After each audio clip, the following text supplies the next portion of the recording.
तो नमस्कार। हम लोग हमारे पिछले सारे एपिसोड में हम लोग ब्रह्मांड के कुछ अदृश्य नियमों के बारे में हम लोग जानकारी प्राप्त करते हुए आ रहे हैं। अब हम उन शक्तियों के बारे में जानेंगे जो मैंने अपने पहले के कार्यक्रम में बताया कि हर मानव के अंदर परमात्मा ने बहुत सारी असीम शक्तियाँ भरी हुई है। उसी शक्तियों में एक जो बहुत अद्भुत शक्ति जो आदमी के भीतर है और जो मानव का कल्याण कर सकती है, जीवन का संपूर्ण रूपांतरण कर सकती है, वो शक्ति है रेकी। रेकी एक जापानी शब्द है। रे का मतलब है सर्वव्यापक और की का मतलब है एनर्जी। एक सर्वव्यापक प्राण ऊर्जा, एक सर्वव्यापक जीवनी शक्ति, यूनिवर्सल डिवाइन हीलिंग पावर, जो कि ये शक्ति पूरे ब्रह्मांड में व्याप्त है। आज ये शक्ति हम अपने शरीर का माध्यम बनाकर हम आज इसको प्रवाहित कर सकते हैं।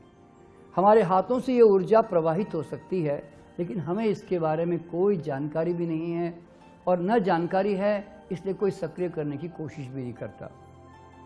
तो इस ऊर्जा को एक ध्यान के सरल प्रयोग से हम इस ऊर्जा को जागृत कर सकते हैं। हमारी जो कार्यशालाएं हैं उसके अंदर हम आपको एक छोटा सा ध्यान का प्रयोग करवाते हैं और उस ध्यान के प्रयोग में आपके शरीर में 7 चक्रों के ऊपर हम लोग काम करते हैं। चक्र हमारे शरीर में एनर्जी जंक्शंस हैं, ऊर्जा के ऐसे जंक्शन हैं जो हमारे 7 अलग अलग जोन में बटे हुए हैं और एक एक चक्र अलग अलग एरिया को ऊर्जा देता है। चक्र हम इसको इसलिए कहते हैं कि ये गोल गोल घूमकर प्राण ऊर्जा सक करते हैं और हमारे एक एक एरिया को एनर्जी देते हैं, प्राण ऊर्जा सप्लाई करते हैं और उसके कारण हमारे फंक्शंस अच्छे चलते हैं। अगर ये चक्र कमज़ोर ऊर्जा ग्रहण करें या कमज़ोर काम करें तो उस एरिया में एनर्जी लेवल डाउन होने के कारण फिर वहाँ पे हमें समस्या आनी शुरू हो जाती है। तो ये चक्रों के ऊपर हम लोग जो हैं काम करेंगे और आपके हाथों में भी चक्र होते हैं, आपके टिप्स में भी छोटे छोटे चक्र होते हैं जिसको मिनी माइनर चक्रास कहते हैं। तो इन चक्रों को हम लोग एक ध्यान के माध्यम से हम लोग सक्रिय करते हैं और सक्रिय होते ही हमारे हाथों में ऊर्जा का प्रवाह निकलना शुरू हो जाता है और हम उसको रेकी की भाषा में उसको अट्यूनमेंट कहते हैं, यानी कि ट्यूनिंग कर देना। शक्तिपात हिंदी भाषा है, या इनिशिएशन कर देना, इनिशिएट कर देना। इनिशिएट का मतलब है आपके अंदर पावर तो है लेकिन हमने उसको छेड़ दिया। जो हमारे योगी लोग या हमारे जो भी सामान्य जो साधक लोग इस शक्ति को प्राप्त करना चाहते थे तो वो जनरली कुछ प्रकार की साधनाओं का इस्तेमाल करके इस शक्ति को जागृत कर देते थे। डॉक्टर मिकाओ उसुई जो कि इसके आविष्कारक है, उन्होंने भी 21 दिन का ध्यान उपवास करके अपने अंदर इस एनर्जी को सक्रिय कर दिया। तो यही एनर्जी जो 21 दिन के ध्यान उपवास के बाद डॉक्टर मिकाओ उसुई ने सक्रिय किया, आज उन्होंने ऐसी तकनीक उन्होंने डेवलप की कि जिससे सामान्य से सामान्य आदमी को इतनी साधना करने की आवश्यकता ना पड़े और उसके अंदर जो एक नेचुरल प्रवाह होने को तैयार है वो एक छोटे से ध्यान के प्रयोग से एकदम ये ऊर्जा जो है हमेशा के लिए सक्रिय हो जाती है और इस ऊर्जा को फिर हम अपने जीवन में अपने उपचार के लिए इस्तेमाल कर सकते हैं। तो एक बार रेकी आपके हाथों में जब सक्रिय हो जाती है, फिर आप कहीं पर भी अपने आप को स्पर्श करते हैं तो आपके हाथों से अपने आप ऊर्जा का प्रवाह निकलना शुरू हो जाता है। तो ये जो ऊर्जा का प्रवाह है, ये जीवनी शक्ति का प्रवाह है, ये प्राण ऊर्जा का प्रवाह है। जब हम कहीं पर भी टच करते हैं तो जहाँ ऊर्जा की आवश्यकता होती है वहाँ पर ऑटोमेटिकली आपके हाथों से ऊर्जा निकलनी शुरू हो जाती है और जितनी देर जानी है, 2 मिनट जानी है तो 2 मिनट, 10 मिनट जानी है तो 10 मिनट, आधा घंटा जानी है तो आधा घंटा, अपने आप ये ऊर्जा का प्रवाह जारी रहता है। और जैसे ही ऊर्जा की आवश्यकता समाप्त हो जाती है या यूँ समझ लें कि घड़ा भर जाता है ऊर्जा से, तुरंत आपका हाथ ठंडा होने लग जाता है। तो ये एक नेचुरल ऑटोमेटिक प्रोसेस है। रेकी में आपको अपना दिमाग लगाना नहीं पड़ता कि मैं कितनी ऊर्जा इसको दूं। तो इसीलिए हमारा काम है जहां भी तकलीफ है वहां पर स्पर्श करें। अगर वहां ऊर्जा की जरूरत है, आपके हाथों से ऊर्जा का प्रवाह जाना शुरू हो जाएगा। और मज़ेदार बात यह है कि अगर वहां पर कोई तकलीफ नहीं है तो आप चाहे कितना भी स्पर्श कर दें, आपके हाथों से ऊर्जा का प्रवाह नहीं जाएगा, क्योंकि हवा लेने के लिए टायर पंक्चर भी चाहिए। तो इसीलिए अगर कोई अंग में सचमुच एनर्जी की रिक्वायरमेंट होगी, और वैसे भी कोई भी अंग बीमार पड़ता ही इसलिए है क्योंकि वहाँ ऊर्जा की आवश्यकता है। अगर कोई रिपेयर वर्क हो रहा है, कोई एक्स्ट्रा सूजन हो रही है, तो चाहे कोई भी अवस्था होने दो, ऊर्जा तो हर कदम पर चाहिए।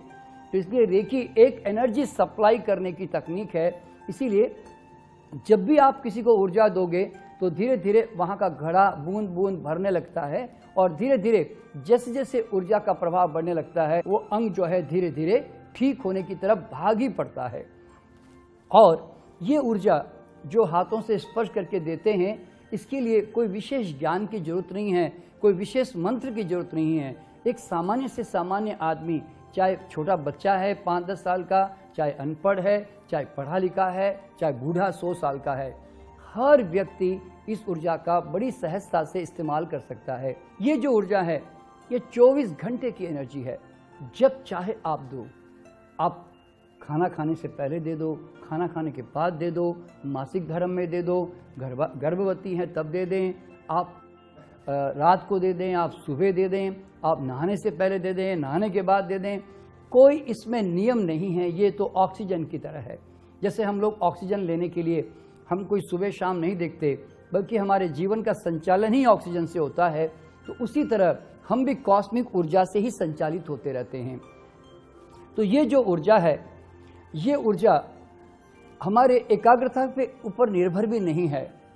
आप अगर मान लीजिए टीवी देख रहे हैं और अगर किसी के कमर में दर्द हो गया तो आपने वहाँ पे हाथ रखा, एक बार आपने भावना की कि हे रेकी ऊर्जा प्रवाहित हो, इस व्यक्ति को स्वस्थ करो।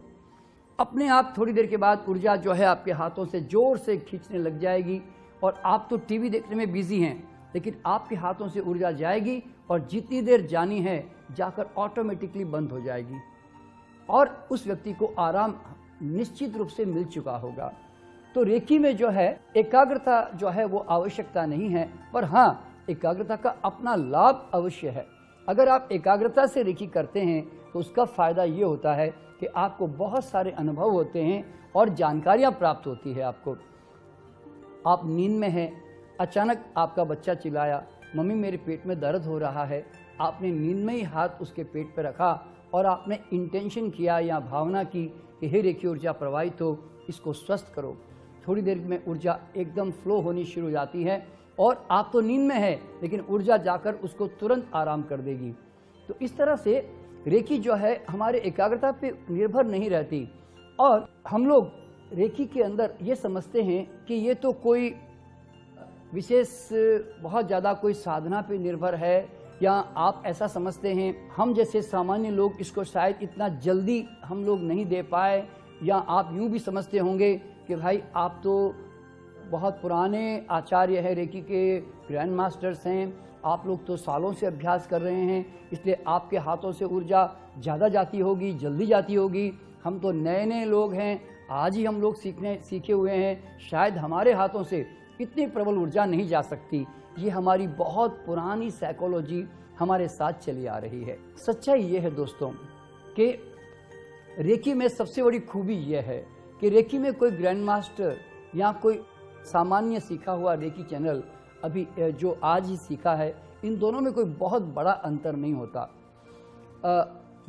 ग्रैंड मास्टर के पास में जानकारियाँ बहुत हो सकती है, अनुभव हो सकता है, लेकिन रेकी प्रवाह करने के लिए रेकी मेरे अभ्यास पे निर्भर होगी, मेरी श्रद्धा पे निर्भर होगी, वो मेरे ज्ञान के ऊपर निर्भर नहीं होगी।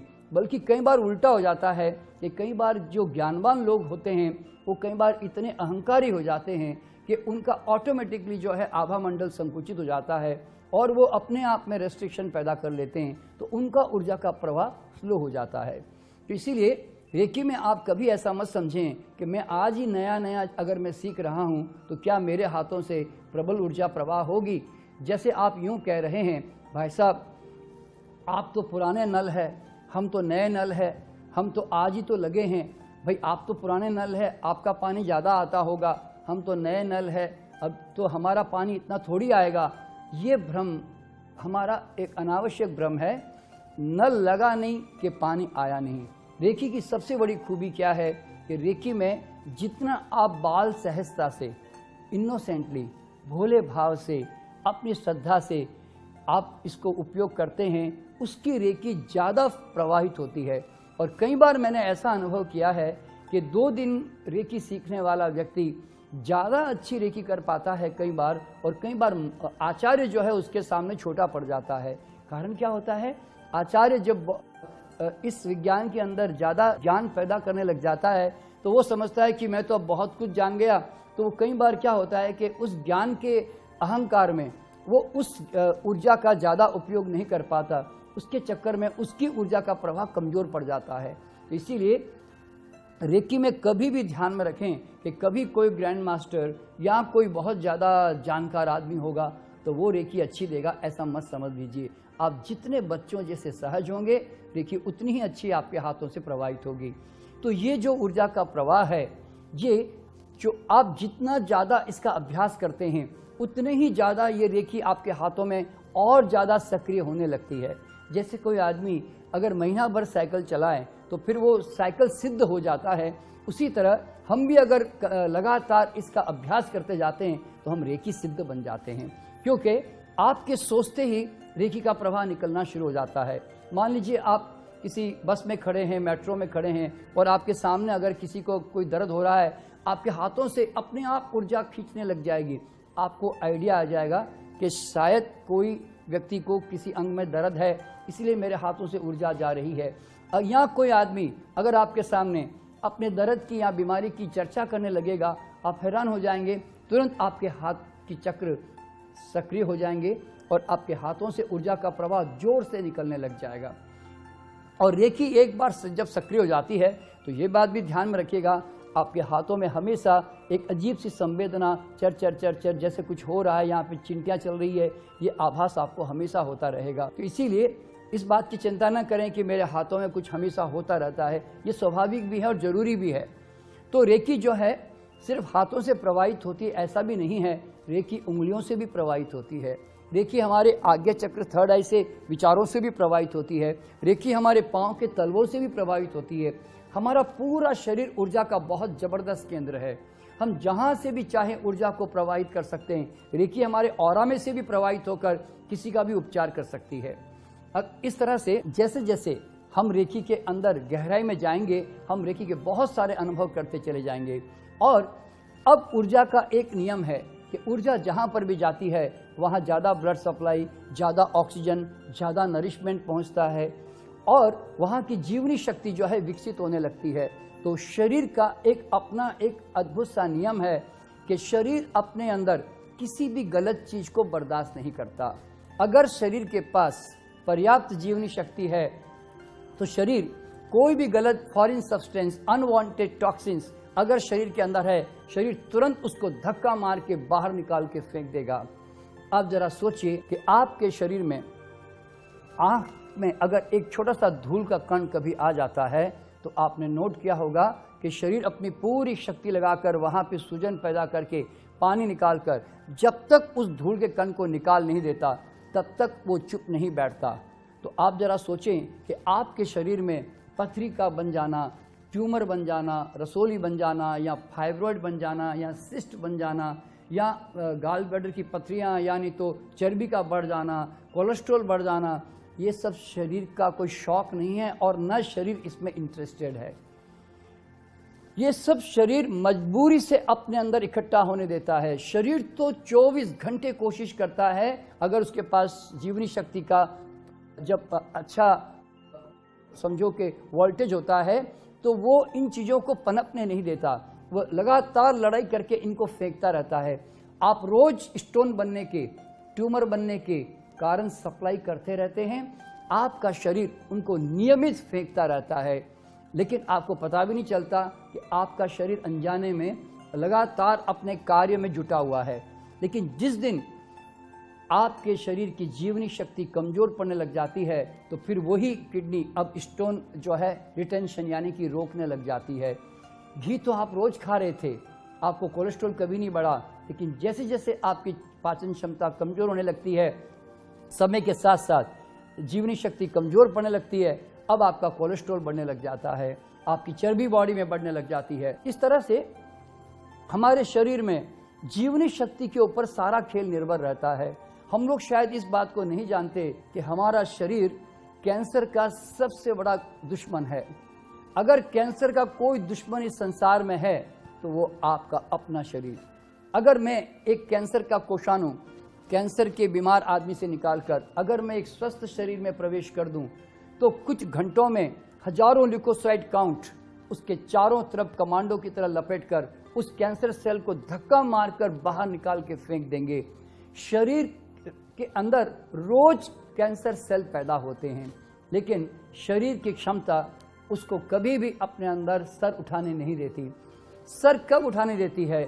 जब हमारा शरीर कमज़ोर पड़ने लगता है, हमारी एनर्जी लेवल डाउन होने लगती है और उसके कारण हमारा इम्यून सिस्टम वीक होने लगता है।